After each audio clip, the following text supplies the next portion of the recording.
प्रिय मित्रों, आज जो मैं केस आपको बताने वाला हूँ यह 1994 का है। 8 जुलाई 1994 को एक 7 साल की बच्ची को सफदरजंग हॉस्पिटल में मेडिको लीगल रिपोर्ट बनाने के लिए गायनेकोलॉजी डिपार्टमेंट में लाया जाता है, जिसको डॉक्टर नलिनी गुप्ता, जो वहाँ पे सीनियर रेजिडेंट थी, उन्होंने उसको अटेंड किया। उस लड़की का मैं नाम डिस्क्लोज नहीं करूँगा, आप कुछ भी नाम ए रख लीजिए। उस लड़की के लिए रिक्वेस्ट यह की गई थी, लड़की की माँ की तरफ से, उनका नाम भी मैं डिस्क्लोज नहीं करूँगा, कि मेरी बेटी को उसके पति यानी कि फादर जो हैं उस बच्चे के, जो कि मिनिस्ट्री ऑफ होम अफेयर्स में नॉर्थ ब्लॉक में काम करते हैं, और जो मानसिक रूप से ठीक नहीं है, इसलिए वो मेरी बच्ची को मुझे प्रताड़ित करने के लिए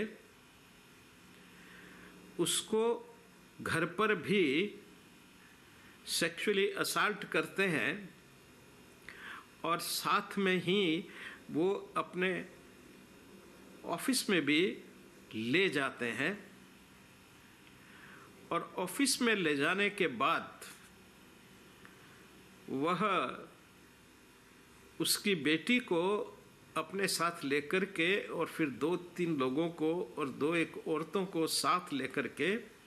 किसी एक होटल में जाते हैं। उस होटल में जाकर के वो शराब पीते हैं सभी, और शराब के साथ में एक सफ़ेद रंग की गोली खाते हैं, और फिर वो एक पोर्न वीडियो जो कि इस होटल के कमरे में होता है, यानी कि वो कमरा उन्होंने बुक करवा रखा होता है, वहाँ पे उसको शुरू कर देते हैं। और एक व्यक्ति जो कि पुलिस की वर्दी में होता है, उसको गेट पे तैनात कर देते हैं।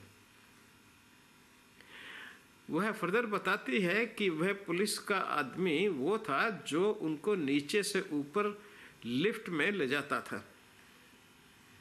यानी कि वो कोई वहाँ का होटल का गार्ड रहा होगा।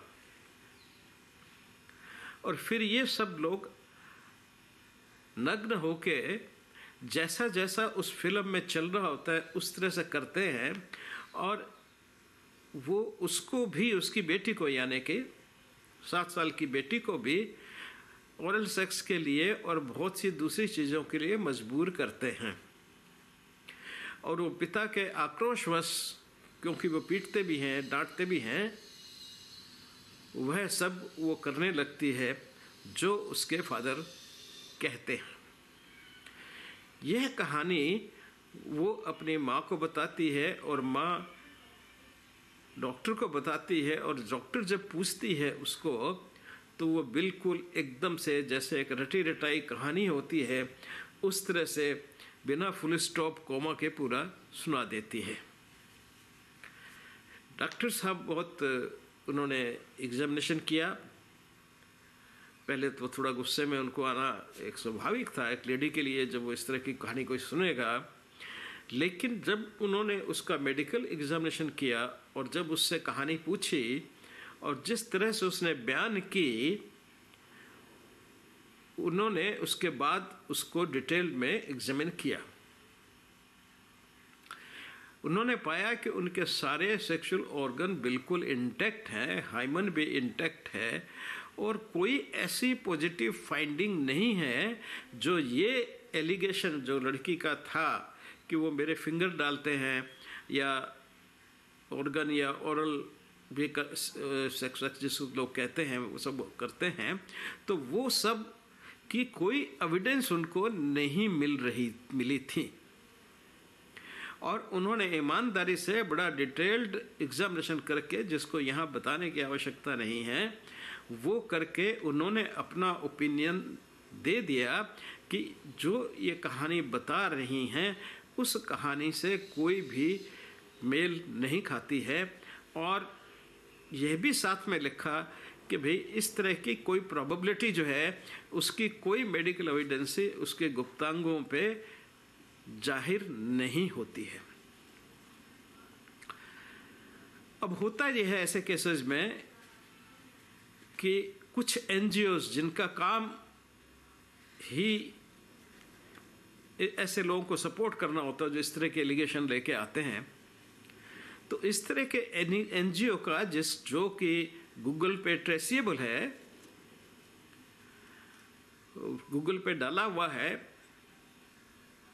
उस एनजीओ के जो है वो उस लेडी को सपोर्ट करता है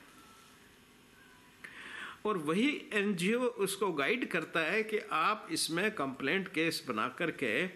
और इस पे मेडिकल बोर्ड बनाया जाए। और वो मेडिकल बोर्ड के लिए पुलिस को और सीबीआई को, पहले तो सीबीआई को केस रेफर किया जाए उन्होंने ये कहा, और फिर सीबीआई से बोर्ड बनाया जाए। उसने कंप्लेंट की जो सेक्रेटरीट होम था, होम डिपार्टमेंट में, और होम के एक सेक्रेटरी ने इस केस को सीबीआई को इन्वेस्टिगेशन के लिए सौंप दिया। अब सेक्रेटरी होम से केस रेफर होने के बाद में सीबीआई को केस अटेंड करना ही होता है। उन्होंने केस की आरसी बनाई और एक बहुत ही अच्छे और विद्वान व्यक्ति अशोक कुमार जी आईपीएस,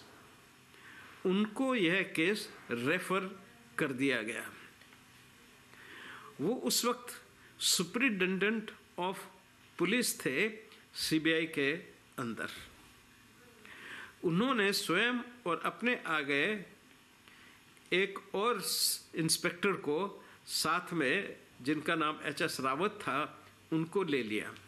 अब रावत और अशोक कुमार जी दोनों इस केस को परस्यू करने लगे और उन्होंने ही एक पत्र मुझे लिखा जिसमें उन्होंने इस सारे केस की पहले की मेडिको लीगल रिपोर्ट भी लगाई और साथ में जो उनके एलिगेशंस थे वो भी लगाए, और मुझे ये कहा कि आप एक बोर्ड बनवाने की कृपा करें। मैंने डायरेक्टर की परमिशन लेकर के और इसमें एक सारी गंभीरता को, केस की गंभीरता को देखते हुए एक हाई पावर्ड बोर्ड की रचना करवाई, जिसमें गायनेकोलॉजी के head of the department doctor D Thakkar थी, जो बाद में रिटायर हो गई। दूसरी प्रोफेसर वीना कालरा, जो कि उस वक्त पीडियाट्रिक्स डिपार्टमेंट की प्रोफेसर थी, और डॉक्टर बीएस चौहान, यह सेक्रेटरी के उस वक्त प्रोफेसर थे, उनको डिप्यूट किया गया। और नलिनी गुप्ता को भी सफदरजंग हॉस्पिटल को लेटर लिख करके उनको भी नॉमिनेट करवाया गया इस बोर्ड के लिए, क्योंकि सबसे पहले डॉक्टर नलिनी गुप्ता ने ही इस केस को देखा था और साथ में मैं रहा एज ए कन्वीनर इस बोर्ड का। यानी कि सारे ही एक काफ़ी हाई पावर्ड बोर्ड, एक निष्पक्ष रूप से 5 लोगों का, डिफरेंट डिपार्टमेंट्स का, जो प्रोफेसर रैंक के लोग हैं, उनका यह बोर्ड बनाया गया। साथ में सेक्रेटरी के जो प्रोफेसर थे उनको भी एसोसिएट किया गया, बीएस चौहान को। इस बोर्ड ने 2 बार मीटिंगें की और दूसरी मीटिंग में इन्होंने सारे जो डिटेल्स अवेलेबल थी उस केस की, और जो डॉक्टर साहिबा थी वो भी अवेलेबल थी जिन्होंने एग्जामिनेशन किया था, और उन्होंने ये बताया कि ये जब इनकी मदर आई थी तो इन्होंने काफ़ी एजिटेटेड थी, काफ़ी एलिगेशंस लगाए थे, लेकिन जब मैंने मेडिकल एग्जामिनेशन किया तो स्थिति बिल्कुल ही विपरीत थी। वो बच्ची भी ला के आए थे, उस बच्ची को भी देखा गया तो सारी फाइंडिंग्स जो उन्होंने लिखी थी वह बिल्कुल उसमें सही रूप से उसी प्रकार से थी, और कोई एविडेंस नहीं थी। न तो एविडेंस थी कि कोई फिंगर इंसर्शन हुआ हो, न ही कोई एविडेंस थी कि कोई पेनाइल जो आदमी पेनिस है वो कम्प्लीटली उसमें किया गया हो, न ही कोई ओरल सेक्सुअल एक्टिविटी की उनके अंदर कोई एविडेंस नज़र आ रही थी। जनरल फिजिकल एग्जामिनेशन भी उनका बहुत नॉर्मल सा था। हाँ, इतना ही था कि कहानी पूछने पर वो रटी रटाई कहानी पे जैसे किसी ने याद करवा रखा हो, वह बिल्कुल उसको रिप्रोड्यूस कर देती थी बिना सोचे समझे।